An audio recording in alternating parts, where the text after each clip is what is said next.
The year was 2024. March had always been a peculiar month for me. It's that time of year when the world straddles the line between winter's icy grip and the promise of spring.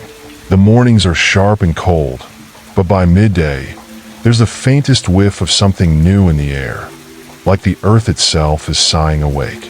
That year, however, March brought with it more than the changing of seasons. It brought a story I've never been able to tell without my skin crawling, and it started on a Monday morning that felt too still to be ordinary. I work remotely writing content for tech startups. Mostly, it's the sort of job that lets me bury myself in the quiet of my home office. A converted attic with creaking wooden beams and a single small window overlooking the woods behind my house. The window wasn't much for letting in light, but it had a way of framing the skeletal trees in winter like some morbid painting. That morning, the light slanting through it was pale and gray, and I remember staring at the streaks of frost on the glass, lost in thought. That's when I first noticed it. The hum. It was faint at first, almost like a distant generator. Just a low, mechanical thrum vibrating in the air. I dismissed it as background noise, something mundane and easily explainable. But as the hours passed, it grew louder, persistent, insistent, like it was burrowing into my ears. By lunchtime, I couldn't ignore it anymore. I tried everything to figure out its source. I turned off my laptop, unplugged my Wi-Fi router, and even flipped the breaker for the attic. The hum didn't falter. It was everywhere, surrounding me like an invisible fog. My chest tightened as an unshakable sense of wrongness settled over me. Something about the sound wasn't natural. It wasn't just heard, it was felt deep in the pit of my stomach, vibrating through my bones. By 3 p.m., I was desperate. I ventured outside, thinking maybe the fresh air would help clear my head. The woods behind my house were eerily quiet, save for the crunch of frost underfoot. No birds chirped, no squirrels rustled in the underbrush. It was as if the entire forest was holding its breath. And yet, the hum followed me, louder now, like it was emanating from the very ground beneath my feet. Then I saw it, a black dog.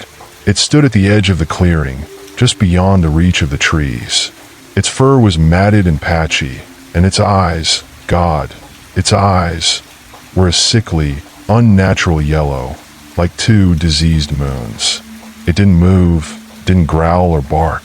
It just stared at me, unblinking. My breath hitched, and for a moment, I felt paralyzed. The hum grew deafening, a crescendo that seemed to emanate from the dog itself. And then, just as suddenly as it had appeared, the dog turned and loped back into the woods, disappearing into the shadows. I should have left then, called someone, packed a bag, and drove to the nearest motel. But something, curiosity, stupidity, or maybe some unseen force, kept me rooted. I told myself it was just a stray, that my overworked mind was playing tricks on me. I forced myself back inside, locked the door, and returned to my desk. But the hum didn't stop. That night, I dreamt of the dog. It was sitting at the foot of my bed, its yellow eyes glowing in the dark like embers. In the dream, I couldn't move. My arms and legs were leaden, my mouth sewn shut by some invisible thread. The dog opened its mouth, and the hum poured out, louder than ever, shaking the walls and splintering the furniture. When I woke, drenched in sweat, the sound was still there. Only now it was joined by something else. A voice, faint, almost imperceptible, but undeniably there. It was whispering my name, Jason, Jason. It wasn't coming from the attic, or the woods, or even the walls of my house. It was inside my head. I pressed my palms against my temples as if I could squeeze it out. But the voice only grew stronger, more insistent. By morning, I was unraveling. My reflection in the bathroom mirror looked like a stranger's. Bloodshot eyes, hollow cheeks, a face carved from wax. The hum and the voice were constant now, a relentless duet that drowned out every other sound. I couldn't eat, couldn't think, couldn't function. I was a puppet, pulled by invisible strings toward some unknowable destination. And then the dog came back. It was standing in the middle of my living room when I stumbled downstairs as if it had simply materialized there. Its fur was slick with something dark and wet, and its eyes burned brighter than ever. This time, it moved, slowly, deliberately. It padded toward me, leaving a trail of oily black footprints in its wake. I tried to back away, but my legs buckled, and I collapsed to the floor. The dog stopped inches from my face. Its breath was rancid, hot and foul like rotting meat. And then it spoke. Dig. The word wasn't a bark, or a growl, or even a whisper. It was a command, vibrating through my skull like a gong. The dog turned and trotted to the front door, scratching at it with one mangled paw. Trembling, I rose to my feet and followed, compelled by some force I couldn't understand.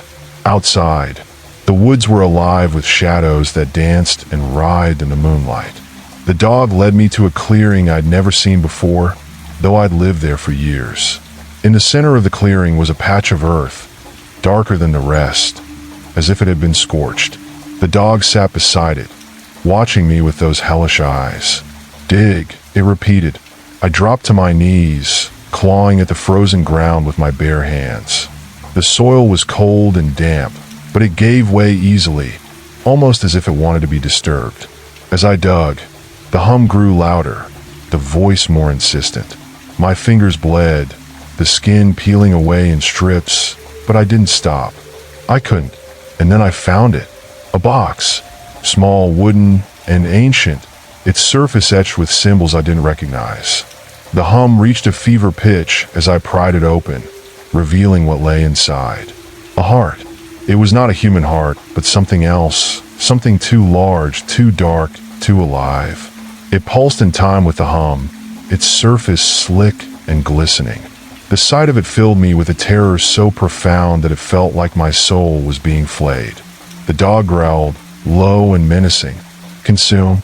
I shook my head, backing away. No, I can't. The dog lunged, its teeth sinking into my arm, dragging me toward the box.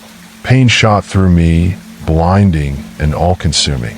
And then, without thinking, without wanting to, I reached into the box and lifted the heart to my lips.